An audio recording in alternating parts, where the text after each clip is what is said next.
a la presentación de este libro que pues nos da mucho gusto presentar, especialmente por los comentaristas invitados. Bueno, es importante decir que este libro en parte es producto de la estancia de investigación postdoctoral que está haciendo Elizabeth Martínez Chávez en el Centro de Estudios Históricos. Ya va para el segundo año de estancia postdoctoral y bueno, también esta publicación es muy importante porque pues, es una coedición internacional y pues representa los vínculos de nuestra institución con instituciones de otros lugares. Y sobre todo, pues es un honor que los presentadores el doctor Carlos Petit, catedrático de la Universidad de Huelva, especialista en Historia del Derecho. Actualmente es profesor de Derecho Comparado en la Universidad de Huelva y entre sus publicaciones están algunos libros sobre el derecho mercantil, sus principales investigaciones.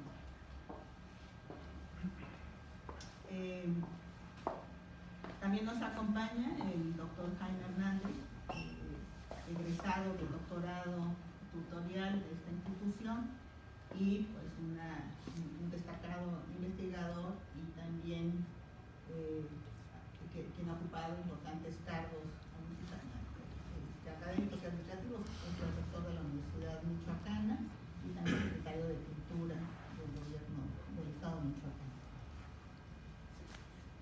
Y bueno, y finalmente nos acompaña también el doctor Rafael Diego Fernández Sotelo, profesor investigador del Centro de Estudios Históricos con una amplia trayectoria en estudios de historia del derecho. Bueno, sin más preámbulos, le voy a dar la palabra a Elizabeth para que haga algunos comentarios sobre su libro. Después le tendrá la palabra el doctor Carlos Petit, posteriormente el doctor Jaime Hernández y finalmente cerrará el evento el doctor Rafael Diego. Y abriremos una sesión de preguntas del público al final para que dialoguen tanto con la autora como con los presentadores. Pues muchas gracias por su asistencia, muchas gracias a los presentadores de antemano y damos inicio a la presentación. Muchas gracias.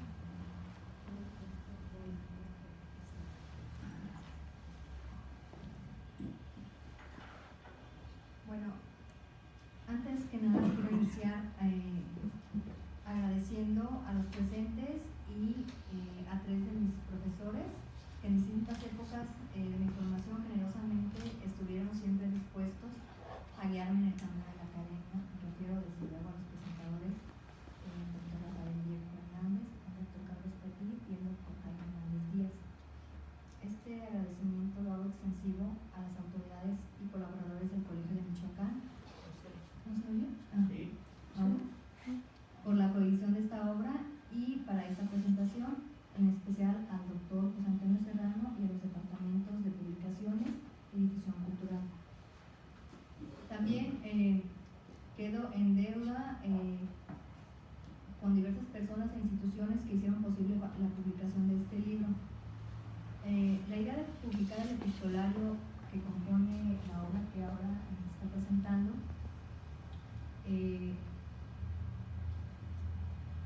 nació en España de la mano de la Fundación Francisco Ayala, sobre el que regresaré en un momento más.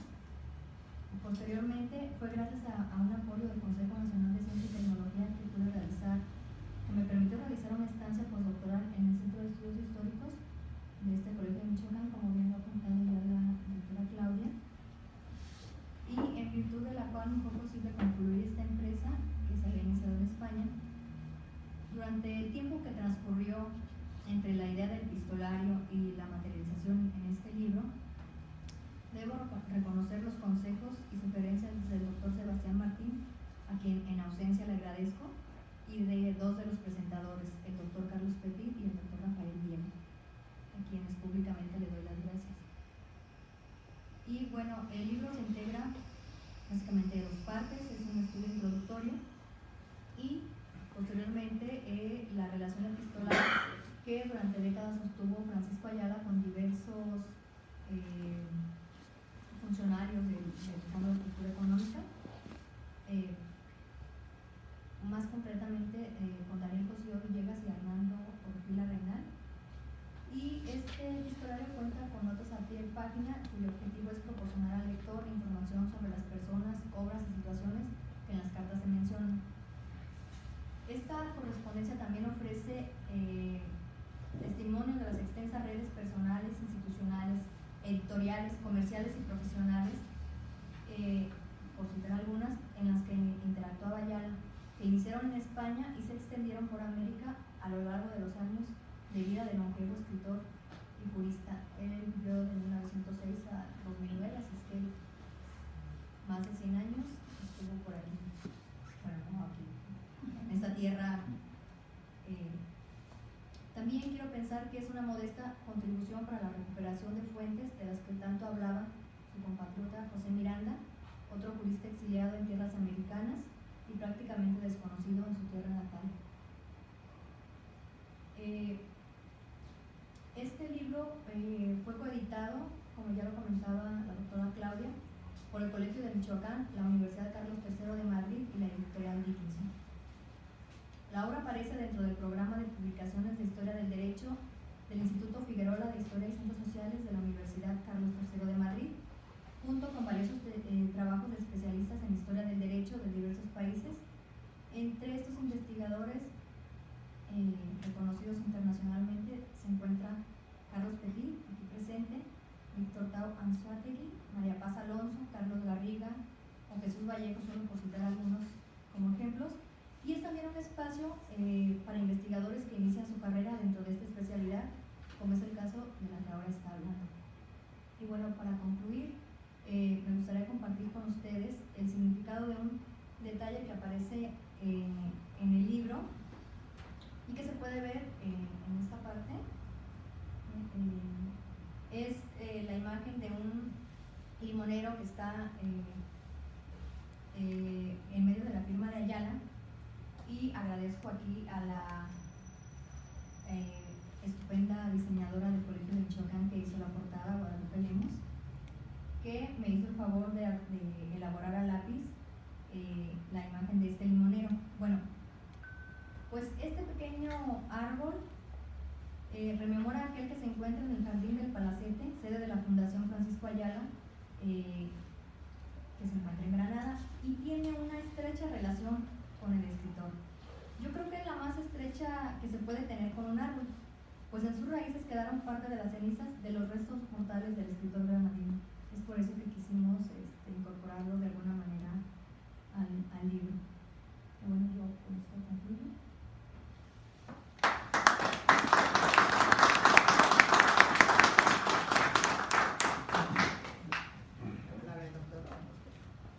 Buenas noches.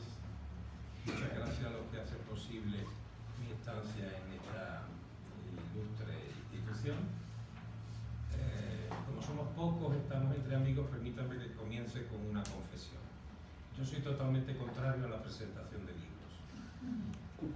Ni nunca me han presentado, ni cosa que agradezco, ni tampoco, salvo en esta primera ocasión, me presto a presentar libros ajenos. Yo creo que los libros, más que presentarlos, hay que usarlos, consultarlos, leerlos, y por tanto hay otros verbos que no es de presentar, que corresponden cuando se trata de una obra de ingenio. Uno de mis maestros llegó a escribir en una ocasión que el universitario, el académico, suele cometer dos pecados. Uno es absolutamente imperdonable, se trata de la soberbia. Pero el otro, la vanidad, pues es venial, es dispensable. Y acogiéndome entonces a este carácter menor del pecado de vanidad, pues quiero encajar el acto de presentación del libro en un legítimo acto vanidoso a favor de Elizabeth Martínez, que poco como yo saben cuánto ha podido trabajar en esta obra y en general en la línea de estudio de la que esta obra es un pequeño producto. Espero que siga pronto, querida Elizabeth, el producto principal. Bien, para encajar el libro, conviene recordar que Elizabeth Martínez durante varios años disfrutó de un contrato de investigación en el marco del proyecto de investigación que yo dirigía y que sirvió para hacer esta obra, un diccionario de catedráticos españoles entre 1847, fecha del primer escalafón del cuerpo de catedráticos, que era un cuerpo funcionarial del Estado, y 1943, data de la Ley de Ordenación Universitaria de Francisco Franco, que parecía más o menos un siglo, un momento adecuado para terminar, y que además, en la mayor parte de los casos, permitía ya el acceso a una documentación que suele estar reservada varias décadas después de la muerte de la persona afectada.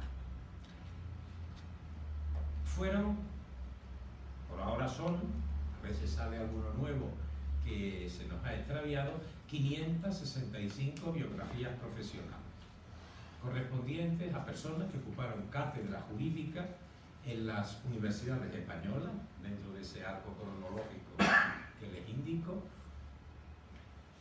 y de todas las especialidades jurídicas. Uno de los 565 es precisamente Francisco de Ayala.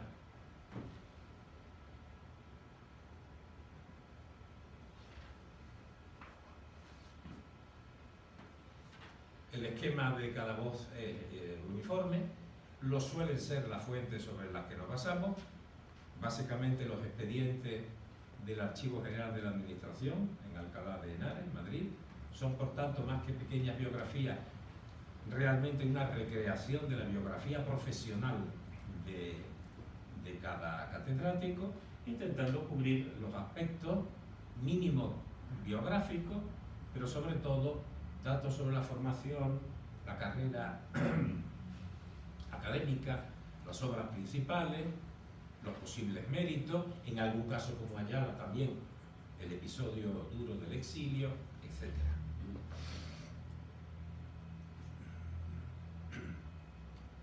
Añado que la voz Francisco de Ayala la redactó mi discípulo, hoy maestro, Sebastián Martín, codirector de la tesis junto conmigo de Elizabeth Martínez, y que por tanto con Ayala estamos todos como perfectamente coordinados. Francisco de Ayala, este notable intelectual granadino, hace un momento lo evocaba Elizabeth, cubrió en su existencia terrenal al menos 3 vidas. Una primera vida, la que nos presenta a este joven granadino formado en la Universidad de Madrid, discípulo del principal responsable de las asignaturas de Derecho Público, Adolfo Posada, ya en los años 30 un hombre de otra época, pero sin embargo con el suficiente prestigio como para seguir siendo la cabeza de una amplia escuela. Ayala fue ayudante de Posada. Con el apoyo de Posada, Ayala fue uno de los 3 catedráticos de Derecho Político que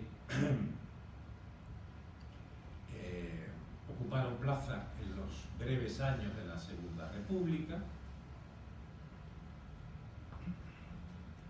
Ayala fue también, poco antes de obtener la cátedra, un ilustre y joven letrado del Congreso, letrado de las Cortes. Son muy notables dictámenes que elabora en esta condición al servicio de las instituciones republicanas.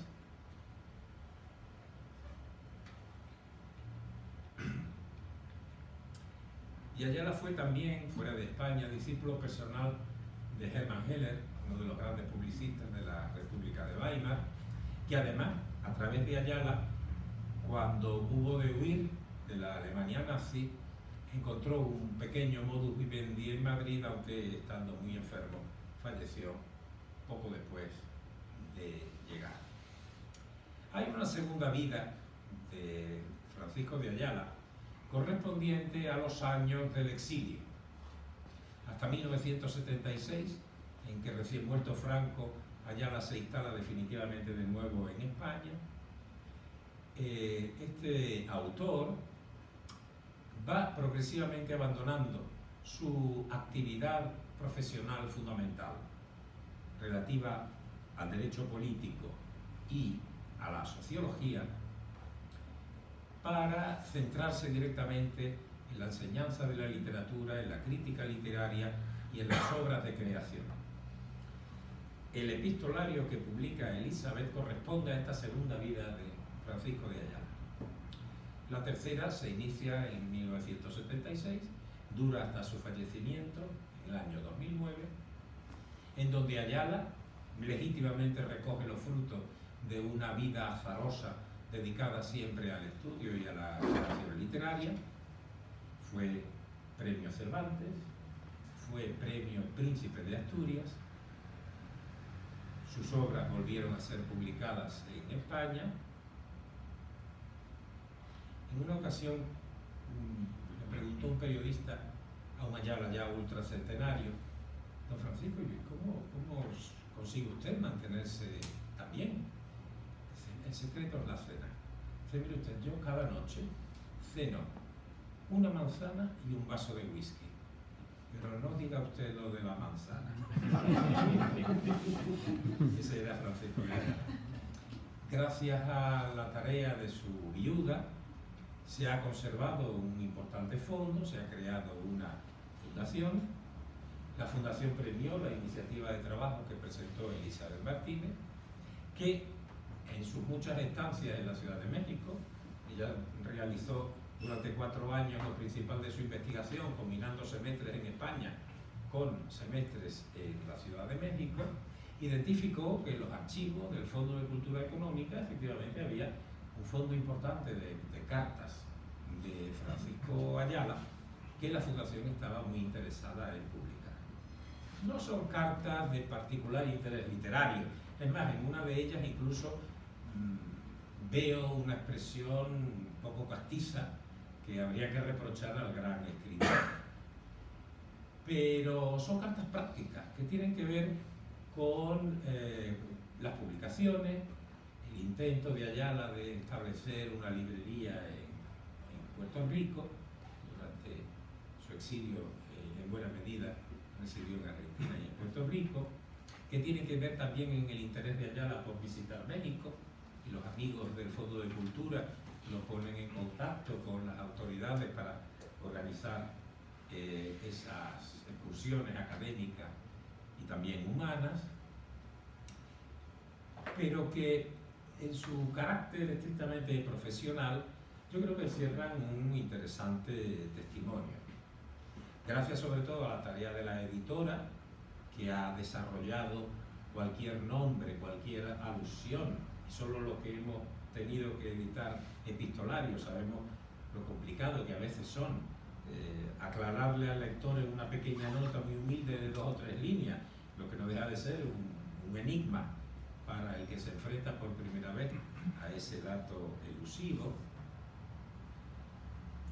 Y al mismo tiempo creo yo que ponen sobre la mesa el interés en estudiar instituciones de tanta relevancia cultural como el Fondo de Cultura Económica, cuyo archivo yo propondría fuera explotado sistemáticamente. Es que Ayala es uno de tantos, como los que se suceden, españoles y no españoles, traductores y autores de obras, que convendría conocer mejor. Bien, no quiero cansarles más, espero que por lo menos con estas pequeñas notas tengan ustedes un contexto más completo sobre el autor y la génesis de este libro. No por casualidad ustedes verán que nuestro diccionario está alojado en la página web de la Universidad Carlos III de Madrid. Es una institución pública muy prestigiosa con la que desde el principio yo establecí relaciones, ¿no? El proyecto de trabajo del diccionario realmente se lleva a cabo sobre el esfuerzo coordinado de 2 equipos, uno con sede en Huelva, otro en la Universidad Carlos III de Madrid. Esto les puede hacer explicar también las razones por las que el libro fue publicado gracias a la Universidad Carlos III de Madrid, básicamente, que además tiene una envidiable política editorial. La universidad carece como tal de un servicio de publicaciones, tiene un contrato con la editorial Dickinson, que es una editorial madrileña comercial. La universidad se reserva desde el primer momento el derecho a publicar el libro online, descargable en PDF y de manera gratuita, y luego la editorial Dickinson lo convierte en papel. Hay algunos que por sus características no están nada más que en versión digital, y comercializa el libro a beneficio de la propia editorial. Yo creo, sin embargo, que esta fórmula es extraordinaria porque permite una difusión. Tal vez Elizabeth sepa cuántas descargas ha tenido ya su libro. 146 hasta ahora. Vistas no tengo descargas, pero consultas 146. En muy pocos días. Sí, de diferentes países. Sí, los sistemas de la página de la universidad permiten identificar los países donde se descargan los libros y el número de descargas mensuales. Añado que en un libro que yo publiqué sobre contratos taurinos, bueno, un capricho medio por ahí, tenía una masa documental importante del siglo XVIII y escribí ese librito para los amigos de la Carlos III, pues una de las primeras descargas vino de la Ciudad del Vaticano, cosa verdaderamente pintoresca, pero bueno, para que vean ustedes a lo que se puede llegar hoy jugando con la tecnología. Muchas gracias.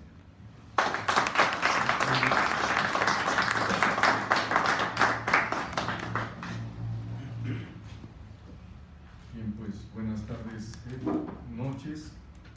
Yo quisiera agradecer la invitación de parte de Elizabeth, del Colegio de Michoacán, los académicos que han hecho posible esta coedición y desde luego han hecho posible esta presentación. No sé si sea un asunto muy personal, pero a nosotros sí nos gustan las presentaciones.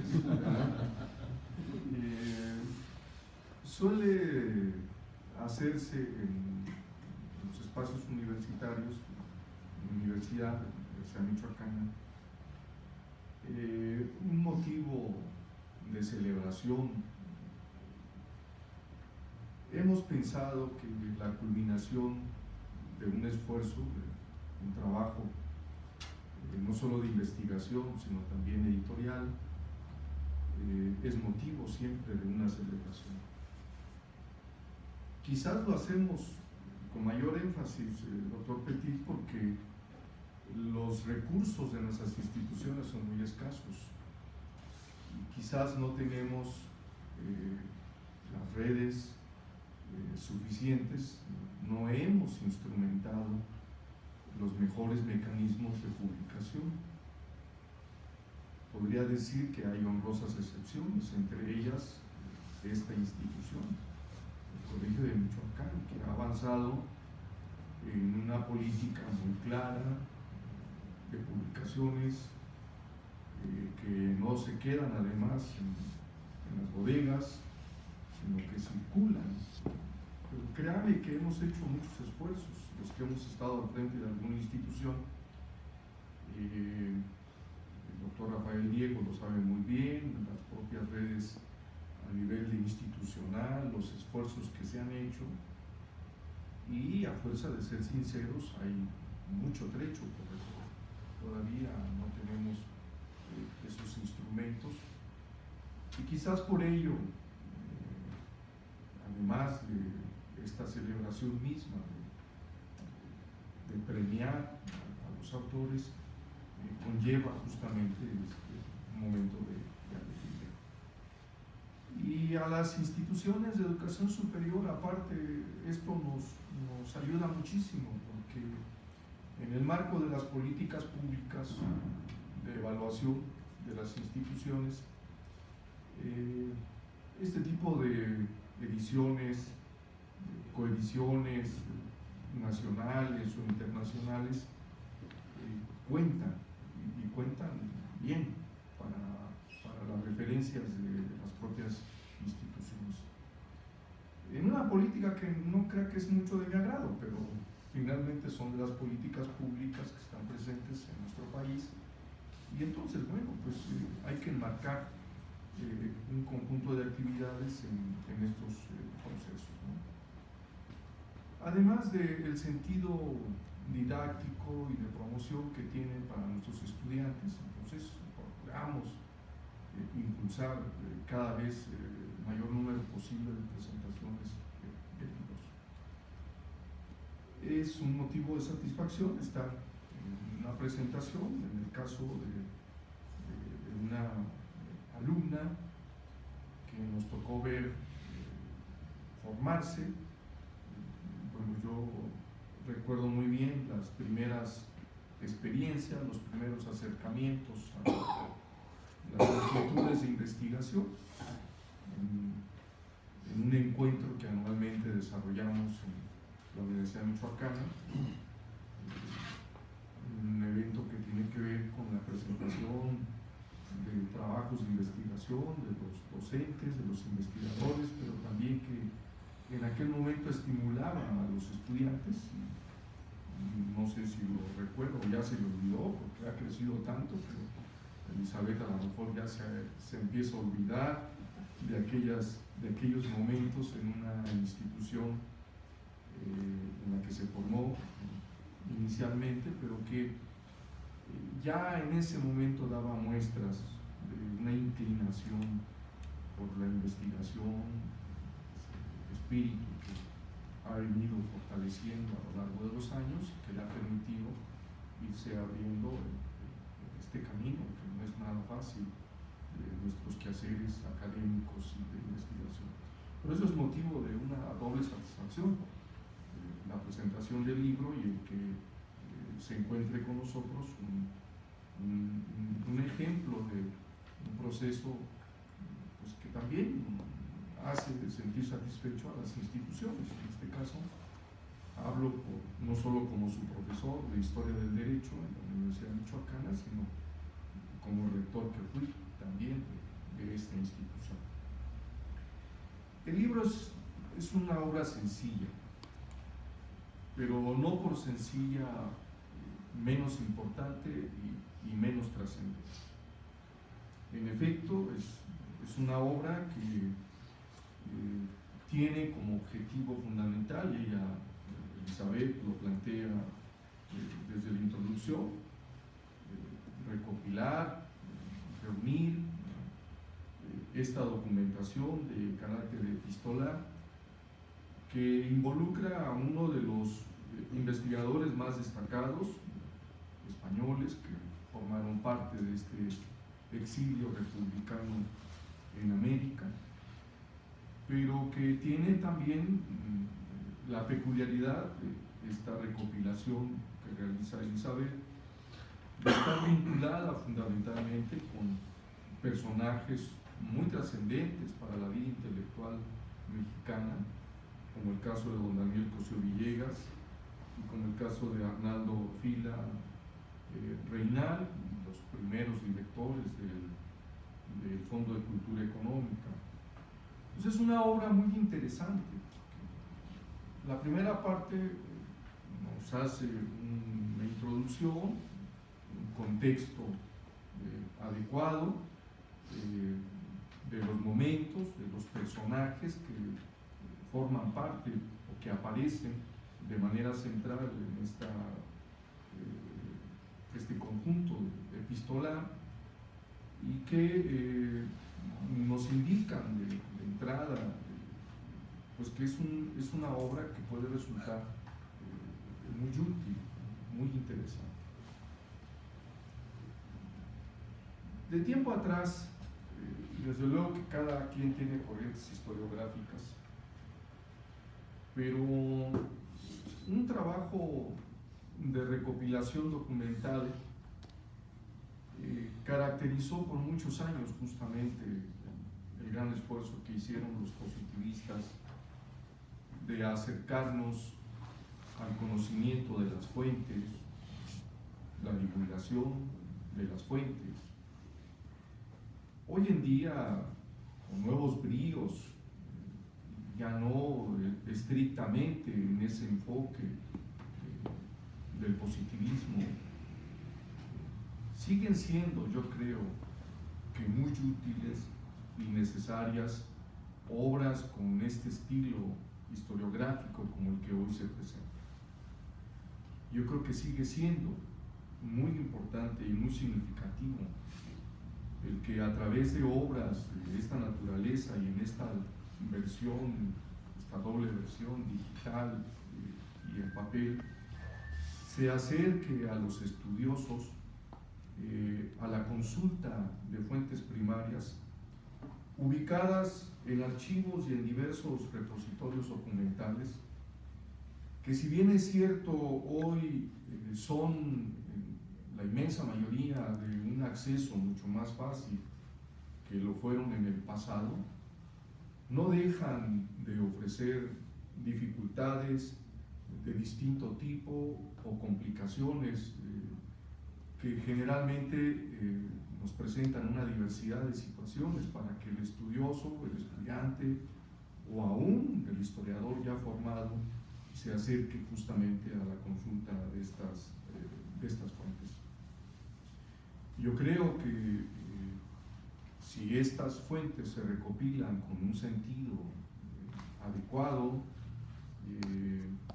y se acompañan con un estudio como el que aquí está presente, es un estudio sencillo, pero con una gran riqueza en el aparato crítico, a la que ya se refirió el doctor Petit, que nos permiten sin duda valorar el acierto que representa una publicación de esta naturaleza.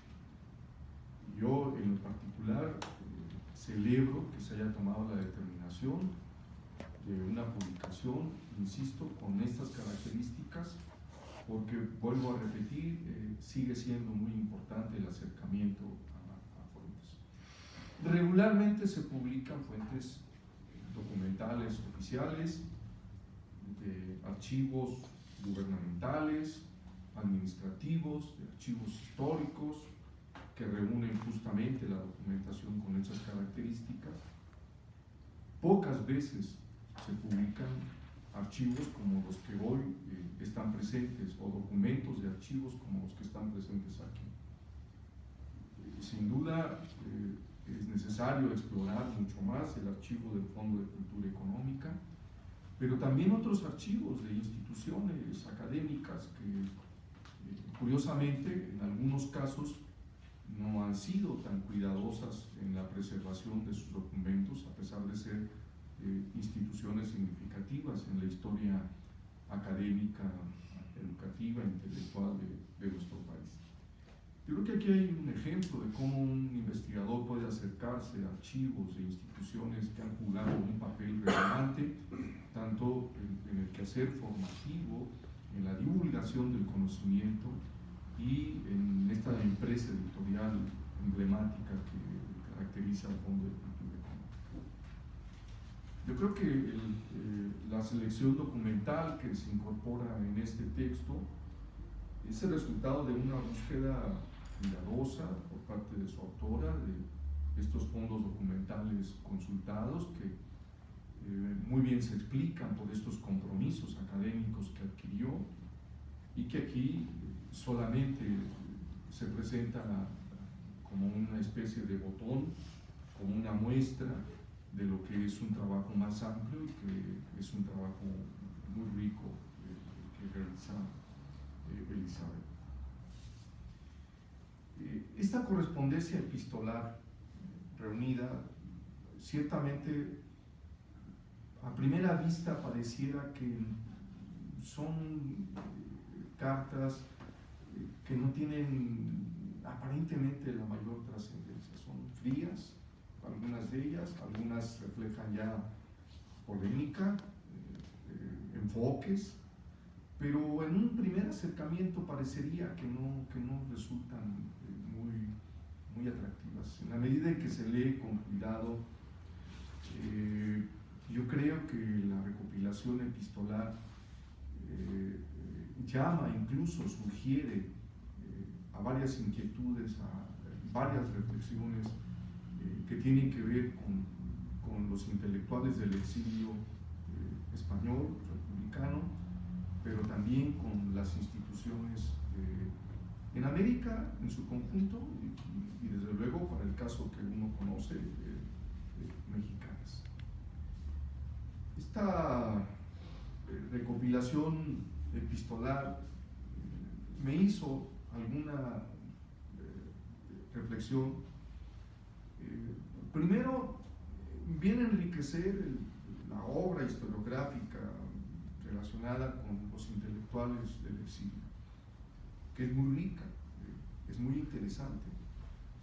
Se ha trabajado con cuidado, para el caso nuestro, del exilio español, de los intelectuales que estuvieron en el proceso formativo de lo que hoy es el Colegio de México, la Casa de España, los trabajos cuidados, los intelectuales de ese momento, entre otros, los elaborados por Andrés Lira y algunos otros, pues nos hablan de un quehacer muy interesante y que todavía nos deparan muchas posibilidades de investigación.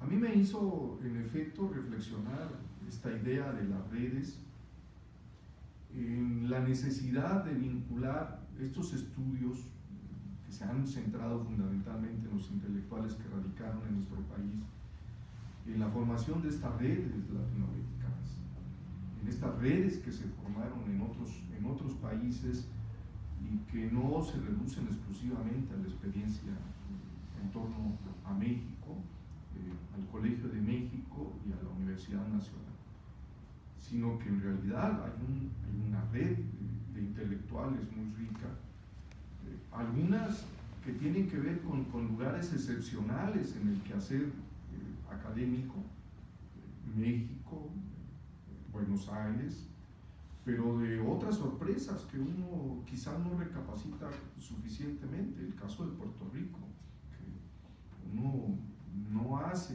una reflexión, bueno, quizás en el caso nuestro, que hemos estado muy cercanos de los estudios sobre Puerto Rico, nos llama todavía más la atención, porque hay una historiadora michoacana que ha estudiado ampliamente la experiencia de Puerto Rico. Me refiero a los trabajos de Tere Cortés Zavala, que en un proyecto de investigación de la Universidad Michoacana, en una maestría sobre historia de América, no han dejado de hacer esta investigación en torno a Puerto Rico, que nos ofrece situaciones interesantísimas y que cada vez que nos acercamos resulta algunas novedades, pero que no, en mi caso, lo confieso, mi ignorancia, no había recapacitado en torno a la presencia de exiliados españoles republicanos y a la vida de las universidades puertorriqueñas también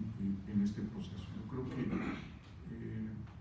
estas cartas sencillas que tienen que ver con publicaciones que están en curso, con compromisos de pagos, con la realización de cursillos que están por realizarse, que muestran también las grandes dificultades que tenían los intelectuales para moverse y que, sin embargo, las suplen a través justamente de esta red intelectual que es la que aflora muy claramente en los textos que se presentan por parte de Elizalde. El aparato crítico, las citas de pie de página no es de menor valía en esto, ayuda muchísimo, es fundamental y le da una riqueza al texto que sugiere también otro tipo de preocupaciones e intereses. A mí me surgió otro interés a partir de ver algunos autores ahí. ¿Qué es lo que estaba pasando con la enseñanza del derecho en las universidades mexicanas, latinoamericanas, que estaban cobrando un impulso significativo en la década de los 30, los 40, los 50, pero que venían también de un proceso de reestructuración de la enseñanza del derecho, en buena medida también estimulado por el rompimiento que ocasiona la Revolución Mexicana y por la ampliación de horizontes en el campo de la teoría de la enseñanza. No me deja de llamar a mí, desde luego, la atención, la importancia que tenían las obras relacionadas con la sociología. La sociología se convierte en una de las materias peculiarmente interesantes en la enseñanza del derecho.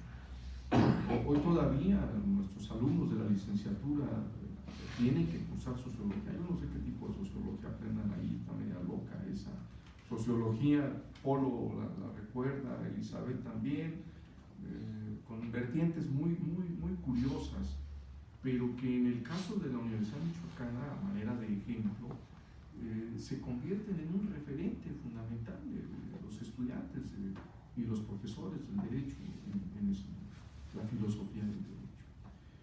Materias que vienen a complementar la currícula que estaba a todas luces fortaleciéndose en torno a la enseñanza ya de la codificación del derecho civil, del derecho penal, las nuevas expresiones del derecho mercantil, pero que vienen a complementar una visión diferente, y eso requería de textos, de nuevos autores, que encontraron una gran posibilidad de desarrollar su trabajo intelectual como estos intelectuales españoles, y que por eso yo creo que buscaban con tanto interés en las publicaciones y encontraron un momento particularmente positivo con el Fondo de Cultura Económica, que sería otro motivo de reflexión que está ahí.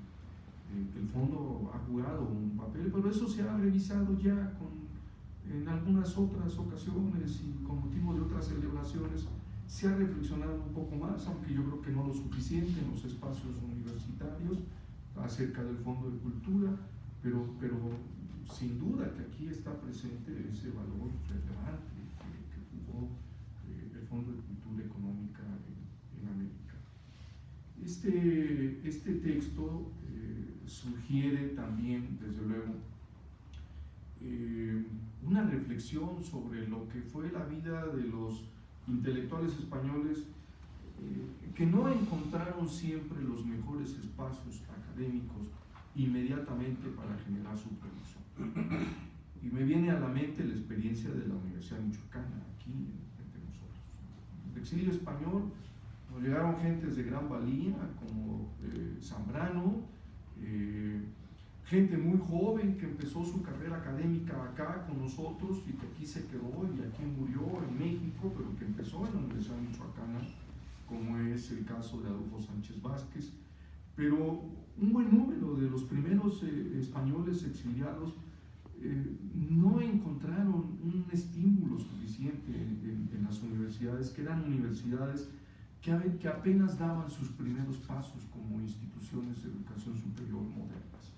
Eran todavía una adecuación de los viejos colegios civiles, no se transformaban profundamente las instituciones académicas, no solo podríamos decir que era la universidad de corte liberal, napoleónica, como suele también señalarse, no, todavía eran los colegios civiles del siglo XIX y apenas estaban en este proceso de transformación.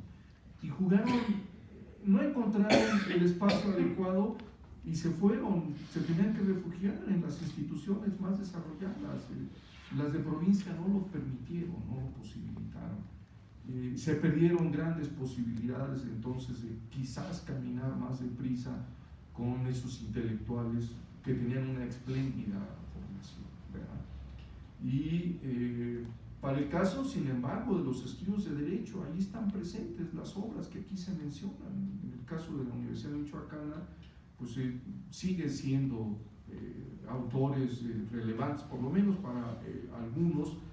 Seguimos reflexionando sobre Hermann Heller, Horkheimer, que están presentes también justamente aquí en la cuestión epistolar que se recoge en las cartas que forman parte de este corpus documental. Pueden surgir reflexiones de este texto. Es útil esta documentación, es útil conocer. Es útil para el historiador del siglo XX. La historia del siglo XX también es una historia que tenemos un poco explorada, y es un siglo complicado, difícil, tal como lo menciona Hobsbawm en su trabajo justamente acerca del siglo XX. Y ese siglo XX dramático, lleno de convulsiones, de revoluciones, algunas fallidas, unas que se quedan a medio camino, pero que forman parte de un proceso muy complejo de construcción también de proyectos nacionales que estimulan justamente un movimiento sin precedentes que tienen que ver con los intelectuales en el exilio. Y para el caso mexicano no va a quedarse ahí para la época española, va a venir después el exilio de los 70, de los intelectuales argentinos, chilenos, que volvieron a tener también una acogida en nuestras instituciones y que yo creo que hoy se les encontró un mejor espacio. Hubo de todo. No puede caracterizarse con las mismas características del exilio republicano español, en donde la inmensa mayoría yo creo que son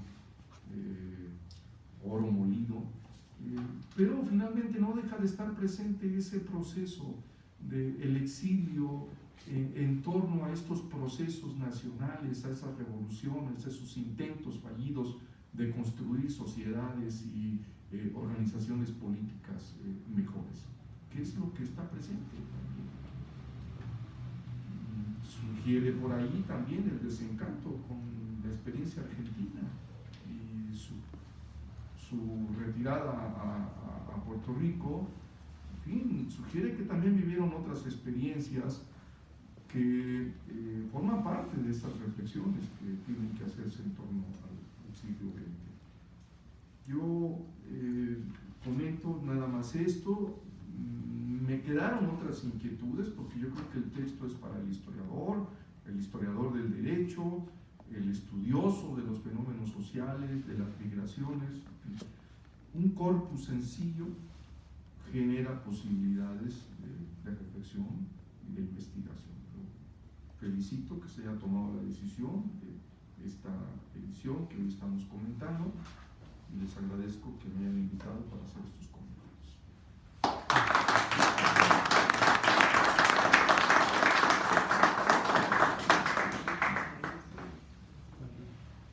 Buenas noches, gracias por su asistencia. Ya para concluir, no quiero empezar diciendo el honor y el gusto que es para mí estar en una mesa compartiéndola con la doctora Claudia Espejel, la coordinadora del Centro de Estudios Históricos del Colegio Michoacán, con el doctor Jaime Hernández, con el doctor Carlos Petit y desde luego con la autora de esta obra, Elizabeth. Es un gusto estar participando, es su primera presentación de libros, espero que sea la primera de muchas y que tenga la suerte de que sean presentaciones de este tipo. Yo un poco abonando también a lo que decía Jaime Hernández de la importancia de las presentaciones de libros en México, una cosa un poco confidencial, vamos llegando justo en este momento con el doctor Carlos Petit, con Elena y yo, venimos de la FIL de Guadalajara. Entonces un poco es como llamar la atención de que en México, a diferencia de España es curioso porque cuando uno está en España oye mucho las quejas de los españoles de que en comparación con el resto de Europa estamos en los niveles más bajos de lectura y de cultura, pero cuando uno lo compara con México, es una potencia. España en todo las editoriales, los libros, la verdad. Justo este año Madrid es la ciudad invitada a la FIL de Guadalajara y nomás llega uno y ve el de Madrid, es impresionante lo bien organizados que están. O sea, hay una trayectoria atrás sobre el mundo del libro en España que es impresionante, la verdad. En México no estamos muy lejos y el libro académico en México cuesta muchísimo trabajo. Hay que llevarlo de la institución casi cada autor, irlo presentando, tocando puertas, es un esfuerzo muy grande. Entonces, por eso tiene un significado distinto presentar un libro en México, porque realmente cuesta mucho trabajo sacar un libro de esto, una coedición internacional, digamos, se dice fácil, pero todavía estamos en pañales, digamos, en todo esto. Entonces yo sí le veo mucho sentido a una presentación. Agradezco mucho al doctor Carlos Petit haber aceptado estar en la presentación. Ya oyeron un poco la perspectiva desde el diccionario de historiadores españoles del derecho del doctor Carlos Petit. Del doctor Jaime Hernández ya vieron un poco la perspectiva de los trasterrados y la Universidad de Michoacana, ¿no? La relación que hubo. Yo quizá para completar este cuadro les hablaría un poquito de la relación de los trasterrados españoles y el Colegio de Michoacán directamente, o sea, cómo nos afecta, cómo repercute directamente este libro de Elizabeth con el Colegio de Michoacán, dónde está el punto. Quizá es fácil, empezamos hablando de los trasterrados españoles, un poco haciendo un pequeño repaso. Ya saben que cuando fue la Guerra Civil Española en 1936, el presidente Lázaro Cárdenas michoacano, a partir de una sugerencia de Alfonso Reyes y de Daniel Cosío Villegas, que venían de Europa, le dijeron, hay una gran cantidad de intelectuales brillantísimos españoles republicanos y ahora que están ganando el bando de Franco, se van a quedar sin patria, sin lugar al que asistir. Vamos abriéndole los brazos, las puertas de México para que se puedan venir y encontrar un lugar, salvar la vida y encontrar un lugar donde llevar un poco de sobrellevar este impasse que están viviendo. Entonces a Lázaro Cárdenas le pareció bien la iniciativa e hicieron un ofrecimiento a todos estos brillantísimos académicos y políticos y funcionarios y profesionistas españoles que llegaron a México en 1936 más o menos. Cuando llegan en 36, en 1937 el presidente Cárdenas, y para tener un lugar en que pudieran trabajar y reunirse y actuar, decide crear una institución en México que es la Casa de España. Entonces dice, vamos a crear la Casa de España y que ellos se puedan reunir, ponerse de acuerdo, encontrarse, organizarse mínimamente. En 1938, Alfonso Reyes le propone al presidente Cárdenas que mejor una Casa de España los iba a tener aislados, como un gueto, ¿no? Bueno, son los trasterrados que llegaron y están ahí. ¿Por qué no lo convertimos en el Colegio de México? Para que sea algo que los familiarice, que los integre más a la sociedad, que puedan participar más, que no estén totalmente aislados. Y entonces le parece bien al presidente Cárdenas, se crea el Colegio de México, que ahora es tan prestigioso. En 1940, un historiador yucateco muy prestigioso en México, bueno, que apenas empezaba a ser prestigioso, que se había ido en 1933 a hacer un doctorado en Historia del Derecho a España con un catedrático muy reconocido, Rafael Altamira y Crevea, se va a España, hace el doctorado con él y regresa a México en 1936, y cuando viene esta iniciativa de Alfonso Reyes y Daniel Cosío Villegas, avalada por el presidente Cárdenas, de traer a los españoles, pues realmente el alumno que llevaba años en España, que los conocía a todos y eran sus maestros y colaboradores, era el Silvio Zavala. Y Silvio Zavala se integra de inmediato al Colegio de México, y en una de esas reuniones de 1939 le propone a Cosío Villegas y a Alfonso Reyes, oiga, si tenemos tantos profesores tan brillantes españoles, que además se han formado en muchos países de Europa, traen lo más avanzado de la ciencia, las humanidades de Europa, ¿para qué los tenemos ahí aislados? ¿Por qué no damos oportunidad a que los alumnos mexicanos participen y se enriquezcan con toda su sabiduría? ¿Por qué no abrimos un centro de estudios históricos en el Colegio de México? Entonces les pareció bien, se crea el Centro de Estudios Históricos, que sigue el modelo del Centro de Estudios Históricos que hay en Madrid. Hay un Centro de Estudios Históricos en el cual participó Silvio Zavala, y entonces les parece bien hacer un colegio, pero dicen, tenemos que tener una característica que no había en México en ese entonces, que el gobierno beque a los estudiantes más brillantes que hay para que se dediquen de tiempo completo para aprovechar estos profesores tan brillantes. Y entonces salen a distintos puntos del país varios de los profesores del Colegio de México para promover esta maestría, y entre otros se va Silvio Zavala y José Miranda, van a Guadalajara. Y entonces hacen una reunión con estudiantes, la anuncian ahí en el radio, unos profesores de México vienen a anunciar una nueva institución del Colegio de México. Y cuando están ahí en esa reunión, entre otros está un famoso filólogo mexicano, Antonio Alatorre, y un famoso historiador que les va a sonar a la mayoría aquí, Luis González y González. Entonces es uno de estos estudiantes, está estudiando Derecho en la Autónoma de Guadalajara, y don Luis pues les avisa que hay unas personas a promover unos estudios en la Ciudad de México. Se acercan ahí, oyen hablar de este programa con estos profesores tan sabios. No solo hay españoles, hay algunos mexicanos, es un proyecto muy interesante. Alumnos becados, dedicados de tiempo completo, y don Luis González alza la mano y dice: me la juego, dejo Derecho en el primer año y me vengo al Colegio de México. Se va al Colegio de México, don Luis González se forma en el Colegio de México, se forma con todos estos profesores que se llaman José Gauss, el filósofo, José Miranda, José Gauss, y Ramón Iglesia, Agustín Millares Carro. Verdaderamente es lo mejor, la crema innata de toda España viene a dar a México, y se concentra en el Colegio de México. Entonces realmente fuimos afortunados, y además el gobierno los beca. Entonces don Luis González se queda en el Colegio de México, se forma ahí. Luego él se queda ya de profesor en el Colegio de México, y uno de sus alumnos es Andrés Lira. Y entonces está Andrés Lira ahí. Y en 1970, cuando es electo el presidente Echeverría, cuando hace un recorrido por el país, hay un clamor, digamos, que encuentra en todo el país, de que ya no es posible la centralización, no es posible que todos tengan que ir a estudiar a México, cualquier maestría, cualquier doctorado, hay que descentralizar, sobre todo primero las ciencias duras. Y entonces Echeverría crea el CONACYT, el Consejo Nacional de Ciencia y Tecnología, y entonces empieza a fundar centros de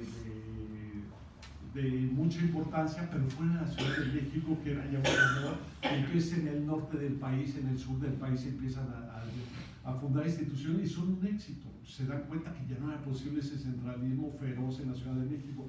En 1976, el cambio de presidente, y entra José López Portillo. Entonces a José López Portillo le dicen: bueno, ya con Echeverría sacaron las ciencias duras, ahora las ciencias sociales y humanidades hay que sacarlas fuera de la capital del país y acercarlas a la provincia. No es posible que todo el mundo tenga que hacer el esfuerzo de mandarlos acá. Entonces promueven entre algunas instituciones, sobre todo la UNAM y el Colegio de México. Y en el Colegio de México, Luis González ya está harto de la Ciudad de México. Son unos años malísimos, ya los 70. Hay mucha gente, mucha corrupción, mucho tráfico. Ya la Ciudad de México es un poco inhabitable. Y entonces, a la hora que dicen el gobierno federal está viendo quién quiere crear una institución fuera de la Ciudad de México, alza la mano Luis González y dice: le gustaba alzar la mano por lo que se ve. Y entonces otra vez, y dice: yo quiero fundar una institución de posgrado en Michoacán. La idea era fundarla en Morelia. Las condiciones en Morelia no se prestan para fundar el colegio, y Zamora está cerca de San José de Gracia. Don Luis es de San José de Gracia, dice: pues Zamora no está mal, hay las condiciones como para crear una institución. Entonces crea el Colegio de Michoacán. Entonces un poco es para ver un poco esta trayectoria, cómo el Colegio de Michoacán está inserto, y uno de sus alumnos se viene con él, que es Andrés Lira, y Andrés Lira luego es presidente del Colegio de Michoacán, no presidente del Colegio de México, actualmente es presidente de la Academia Mexicana de Historia. Pero un poquito es como el círculo se cierra, y cómo estos personajes tan importantes, estos españoles que llegaron, en este caso Ayala, todos estos españoles llegan a México, les abren los brazos a muchos, pero no pueden recibir a todos. Entonces muchos van a dar a Colombia, Argentina, Chile, otros van a un país y empiezan a circular. Y entonces lo que es fascinante de leer este libro es ver un poquito cómo viven. Es una obra que nos habla, que vemos reflejada la España republicana y la España franquista, ¿no? Son esos años, en México por revolucionario. Entonces ver todos estos personajes, cómo se citan, que el sufrimiento, ¿no? y lo difícil que es para toda esta gente rehacer su vida con una mano adelante y otra atrás, con una familia, con hermanos, hermanas, sobrinos, la mujer, los hijos. y empezar de la nada, y entonces es el sufrimiento y las ganas que le echan y cómo se mueven y el esfuerzo tremendo que hace de que está en Argentina y se va a Puerto Rico y luego se va a los Estados Unidos y mantiene una correspondencia muy grande con las instituciones mexicanas. Y aquí hay una institución muy central que es clave en toda esta historia, que es el Fondo de Cultura Económica. Y yo una de las preguntas que le haría a Elizabeth es cómo se le ocurrió ir a buscar allá al Fondo de Cultura Económica, cómo pensó. Y segundo, ella revisó un expediente, un archivo que se llama Francisco Ayala. Yo la duda después de leer el libro es que es muy probable que en otros expedientes de otros autores se cruce Francisco Ayala y que a lo mejor alguien que está escribiéndole a Alfonso Reyes esté diciendo, oye, pues Ayala, el libro que publicó. Entonces un poquito que nos contara eso de cómo se le ocurrió lo del el Fondo de Cultura, que nos cuente un poco del doctor Carlos Petit, ya lo mencionó, pues es un fondo maravilloso del Fondo de Cultura Económica. No sé, un fondo documental, no sé qué tan explotado está, qué tantas posibilidades tiene de otros muchos traslados españoles, podríamos seguirles el trayecto ahí. Hay otros trabajos ya hechos también sobre el Fondo de Cultura Económica, ¿no? Esas serían. Y sobre todo, pues una invitación, es un libro realmente muy bien hecho, muy bien trabajado, una edición crítica de primera, es una coedición internacional, está en internet, pero pues siempre de internet, al tener el libro, al final se van a repartir algunos libros para los que tengan interés. Y yo le pasaría el micrófono a Elizabeth para un poco de todos estos comentarios que ha habido, oír sus conclusiones. Muchas gracias.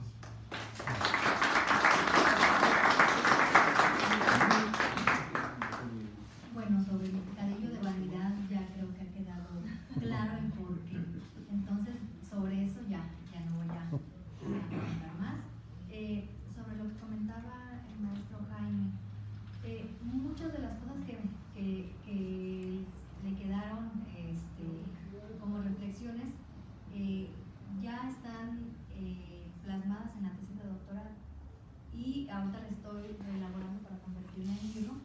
Y en efecto, el proyecto que estoy ahorita trabajando en el postdoctorado se llama El Derecho Europeo en el Exilio Americano, que ciertamente inicié con los juristas republicanos españoles en México, pero una vez que la misma documentación me ha estado permitiendo ver todas estas redes que se van creando, no solamente con América Latina, sino incluso con Estados Unidos, que muchos se van a Estados Unidos, y de ahí también la relación con Puerto Rico. Entonces, también esto explica mucho la relación Estados Unidos-Puerto Rico y el movimiento de estos juristas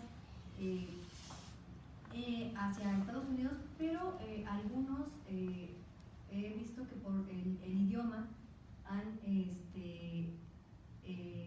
en algún momento de su vida pasaron por Puerto Rico. Ya, por ejemplo, en el caso de Francisco Ayala, pasa la mayor parte del tiempo después de Puerto Rico hacia Estados Unidos, pero eso tiene una explicación personal. Su segunda esposa es de Estados Unidos, entonces como que hay un elemento por ahí que lo jala hacia Estados Unidos, ¿no? Entonces, pero bueno, lo que me comentaba el maestro acerca de lo que sucedía con la enseñanza del derecho en las universidades latinoamericanas.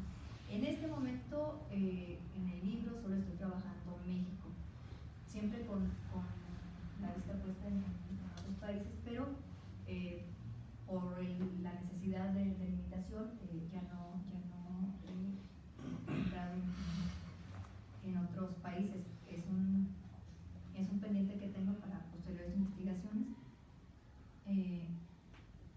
Efectivamente, en las universidades de provincia no todos tuvieron mucha suerte. Por ejemplo, Juan López Durán, que estuvo en la Facultad de Derecho, no tuvo algunos problemas para ser bien recibido y terminó regresando a la Ciudad de México.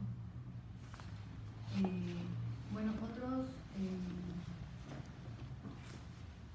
en el libro que estoy trabajando también estoy abordando la situación de la enseñanza del derecho antes de la llegada de estos exiliados y qué sucede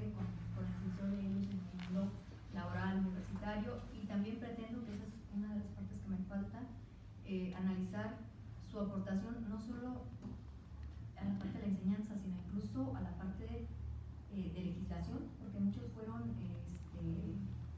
participaron en la creación de códigos. Algunos también emitieron dictámenes para empresas como la fundidora y esa es la parte, es una de las partes que ahorita estoy trabajando, que tengo que terminar de cuadrar. Bueno, ahora comentaba el doctor Rafael otros trabajos sobre el fondo. Bueno, existe una, digamos que es la base, es historia de la casa, es la historia del Fondo de Cultura Económica.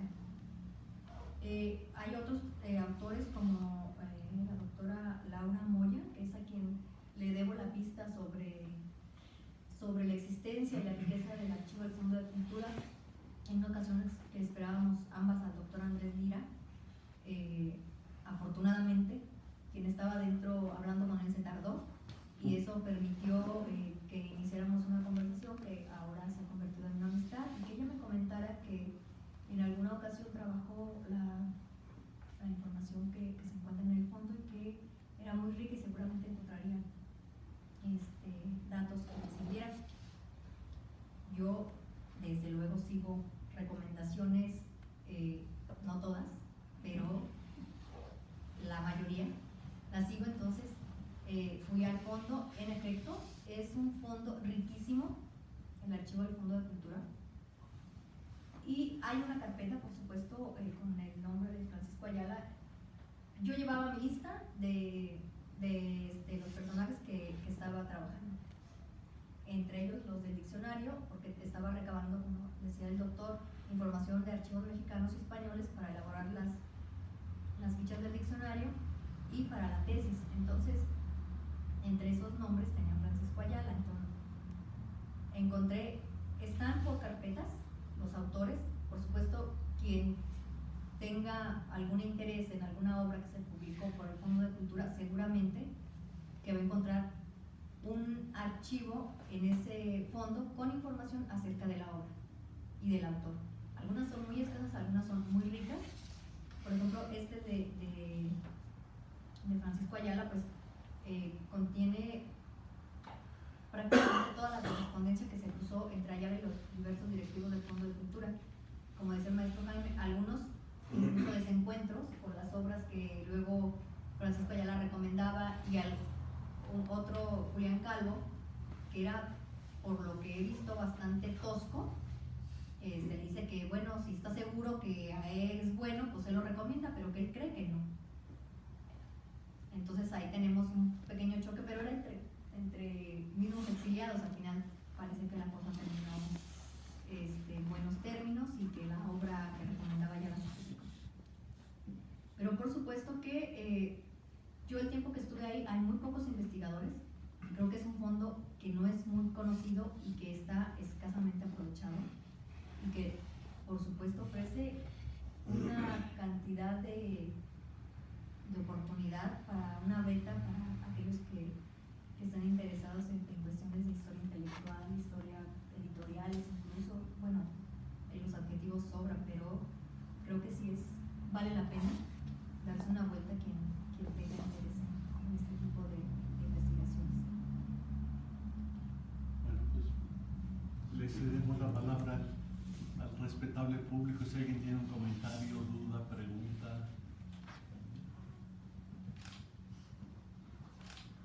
Felicitar a la doctora Elizabeth, que además se trajo un sinodal en lugar de presentación del libro.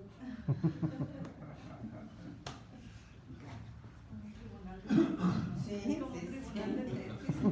le hicieron preguntas, tuvo que responder. A mí me despierta un especial interés.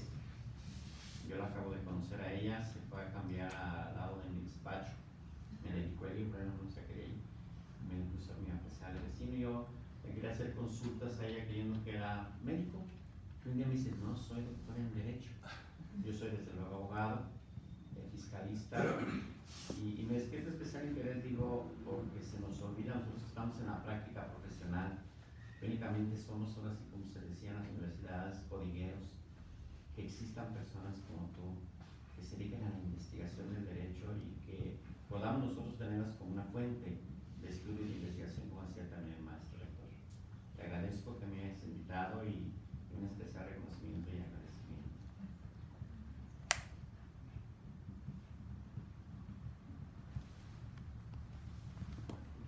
Bueno, pues si no hay nada más, muchas gracias.